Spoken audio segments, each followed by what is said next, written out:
A origem do cinema. O cinema é definitivamente um lugar mágico onde podemos vivenciar inúmeros sentimentos, como alegria, tristeza, raiva e medo. Mas algo que poucas pessoas imaginam é que o cinema, na verdade, nunca foi essa coisa moderna que é apresentado hoje nos grandes telões. A sua história é fascinante e abrange mais de um século de desenvolvimento e evolução. A origem do cinema mundial só foi possível com a invenção de um objeto chamado cinetoscópio, que foi criado em 1889 por William Dickson. O assistente de Thomas Edison criou a primeira máquina capaz de capturar imagens e movimentos.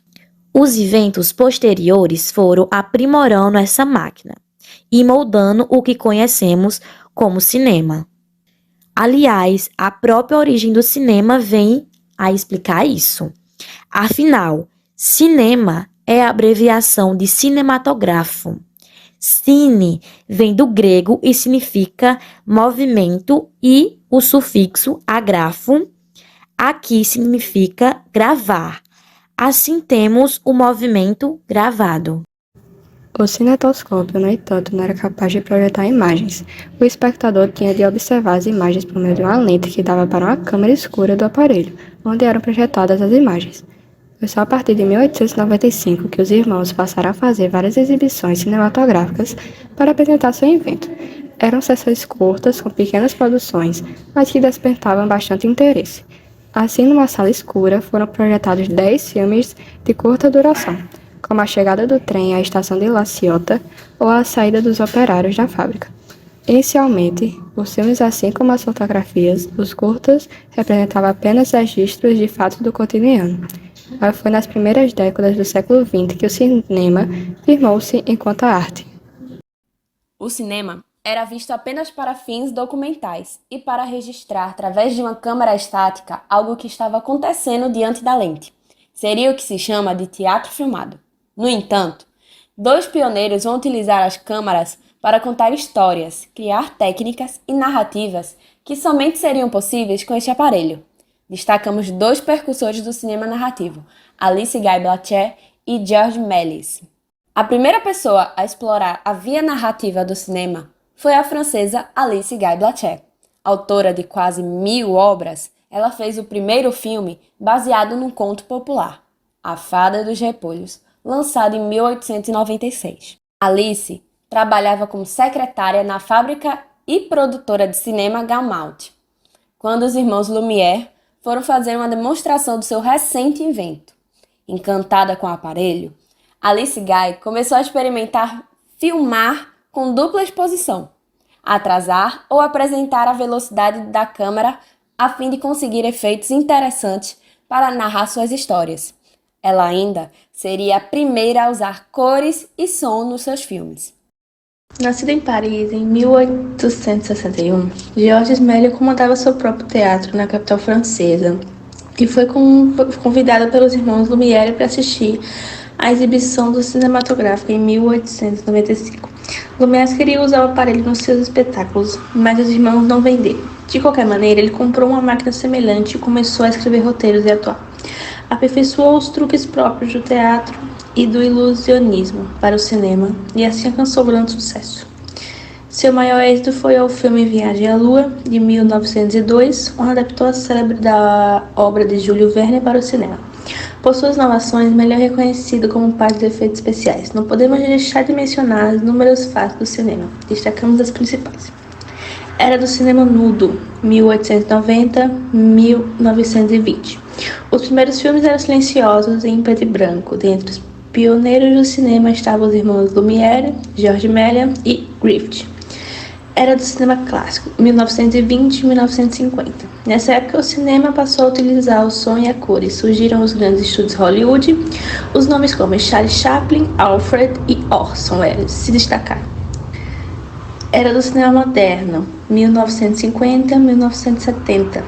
Houve uma ruptura com as convenções de cinema clássico, com a introdução de novas técnicas, estilos e temas. Diretores como Frédéric Ingmar e Akira ganharam destaque. Nova Hollywood. 1970 a 1980, o cinema norte-americano passou por uma fase de renovação, com filmes mais ousados e temáticas sociais relevantes. Diretores como Martin, Francis, Steven surgiram nesse período. Era moderna no cinema, 1980 até os dias atuais. O cinema contemporâneo é marcado pela tecnologia avançada, filmes de grande orçamento e uma diversidade de estilos e gêneros. Surgiram sagas de sucesso como Star Wars e Marvel, e diretores como Quentin Tarantino e Christopher Nolan ganharam destaque. A chegada do cinema no Brasil. O cinema chegou ao Brasil poucos meses depois da primeira demonstração pública do funcionamento de um cinematógrafo. Em 8 de julho de 1896, a primeira sessão foi realizada aqui no Brasil. Essa sessão aconteceu na Rua do Ouvidor, no Rio de Janeiro, exibindo pequenos filmetes que traziam filmagens de cidades europeias. Esse foi o ponto de partida do cinema aqui no Brasil. E, uma vez que essa novidade chegou aqui, as primeiras filmagens começaram a ser realizadas. Para isso, eram necessárias filmadoras, e as primeiras do tipo também chegaram ao nosso país na década de 1890. As primeiras filmagens realizadas no Brasil foram feitas por Vitor de Maio, Afonso Segreto e José Roberto Cunha Salles. Atualmente, considera-se que o primeiro filme gravado no Brasil foi Chegada do Trem em Petrópolis, de 1897. Esse filme, supostamente, grava uma estação em Petrópolis de um trem que carregava o presidente Prudente de Moraes.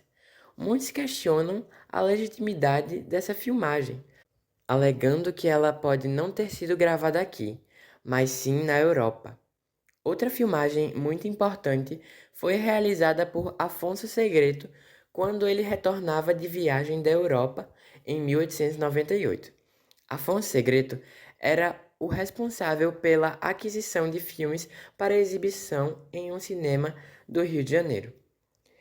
Em uma dessas viagens, ele trouxe uma filmadora ao Brasil e, quando chegou, gravou uma vista da Baía de Guanabara. Essa filmagem aconteceu em 19 de junho de 1898 e é por conta dela a data do Dia do Cinema Brasileiro, data comemorativa em homenagem ao cinema nacional, que é celebrada em 19 de junho. A partir de 1909, um pequeno fenômeno se estabeleceu nas salas de cinema do Brasil: os filmes cantados.